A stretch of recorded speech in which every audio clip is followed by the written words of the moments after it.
Communiqué du Conseil des ministres qui s'est réuni ce mercredi, il est lu par Aram Dao.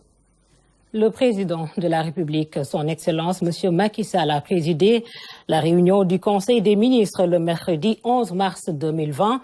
Le chef de l'État, à l'entame de sa communication, a adressé à l'occasion de la célébration de la Journée internationale des droits des femmes ses chaleureuses félicitations, ses encouragements et son soutien aux femmes, piliers majeurs de notre société.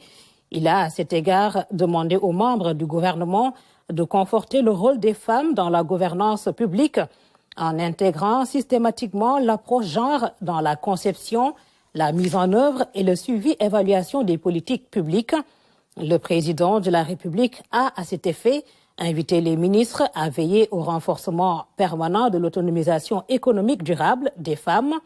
et à faire bénéficier davantage aux femmes rurales de l'encadrement et de l'accompagnement des structures et projets publics. Le chef de l'État a par ailleurs rappelé à la ministre de la Famille la nécessité d'accentuer la lutte contre les violences faites aux femmes et la sensibilisation de toutes les parties prenantes sur la loi criminalisant le viol et la pédophilie. Le président de la République a, dans cette optique, demandé au ministre d'État, secrétaire général de la présidence de la République, de procéder à l'actualisation de l'organisation et des règles de fonctionnement de l'Observatoire national de la parité, ONP, abordant la question de la veille permanente contre l'épidémie de coronavirus Covid-19. Le chef de l'État a exprimé la solidarité et le soutien de la nation à nos compatriotes résidant dans des pays très touchés par l'épidémie. Il a demandé à nos services diplomatiques et consulaires d'apporter aux Sénégalais de la diaspora toute l'assistance nécessaire en cette circonstance.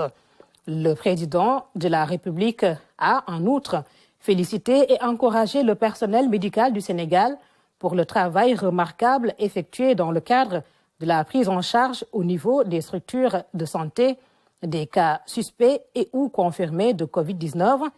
Il a invité le ministre de la Santé à poursuivre sans relâche le déploiement des stratégies de communication, d'information et de sensibilisation des populations sur la gestion préventive de l'épidémie, en accordant une attention particulière aux grands rassemblements et manifestations programmés sur le territoire national. Le chef de l'État a particulièrement demandé au gouvernement d'accompagner davantage l'Institut Pasteur de Dakar, les laboratoires ainsi que les instituts de recherche médicale dans leurs projets de santé publique.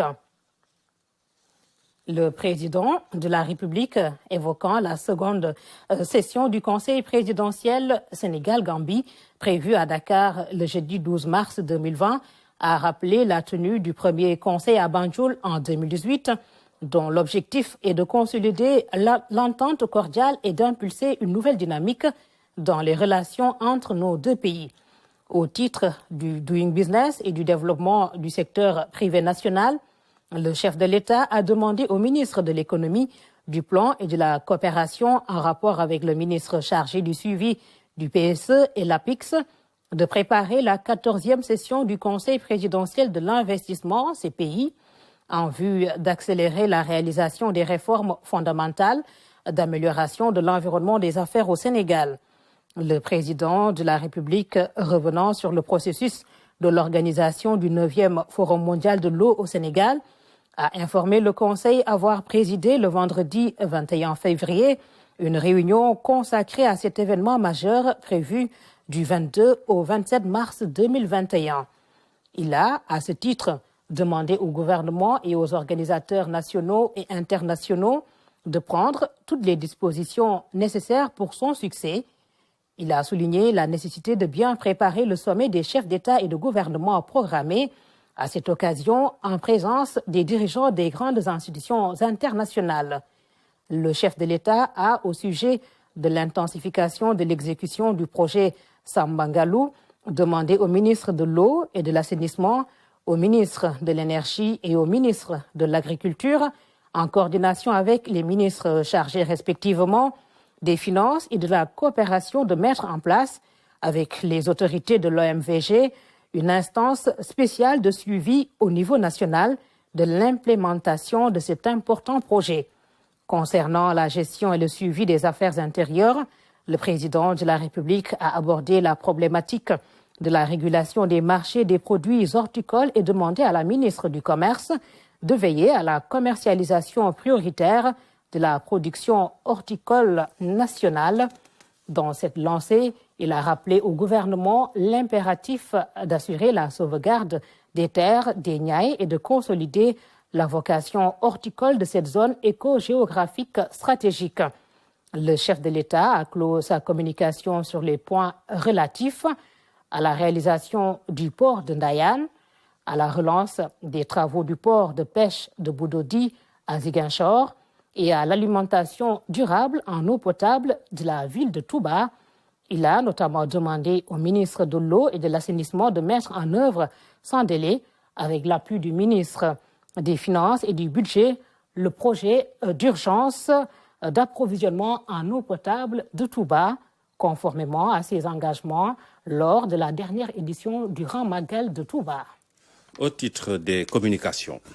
Le ministre d'État, secrétaire général de la présidence de la République, a fait une communication sur le baromètre social en insistant sur la situation du secteur de la santé, sur le suivi du TER et sur la renégociation de la concession de l'autoroute à péage.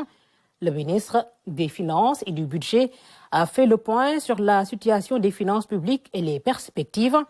Le ministre des Affaires étrangères et des Sénégalais de l'extérieur a fait une communication sur la situation internationale.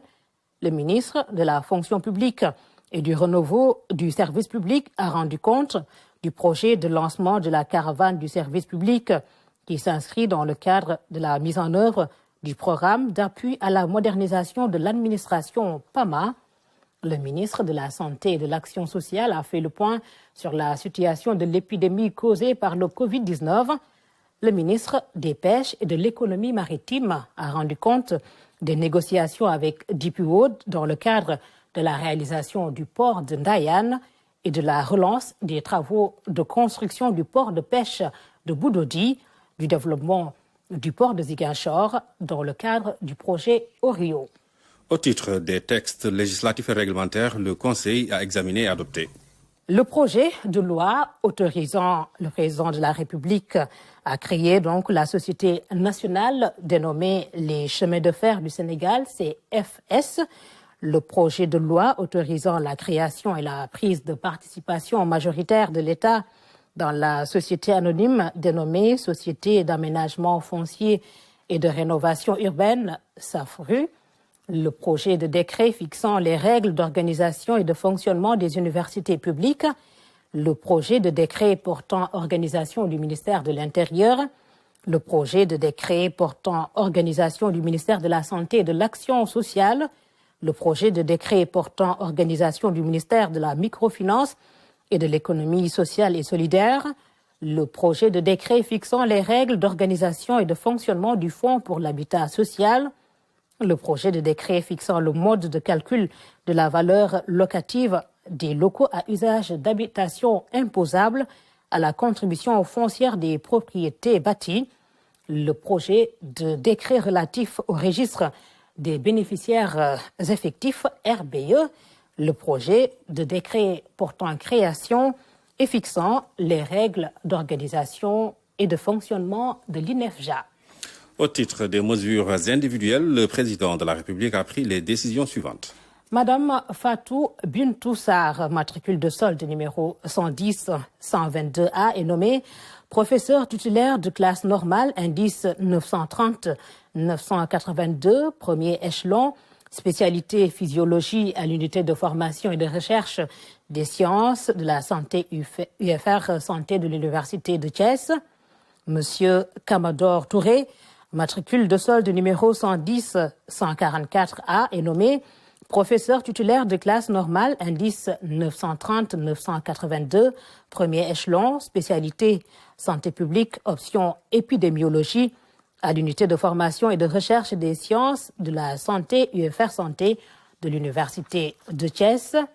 Madame Ndeye Ramatoulaye Diagne, matricule de solde numéro 110-119I, est nommée professeur titulaire de classe normale, indice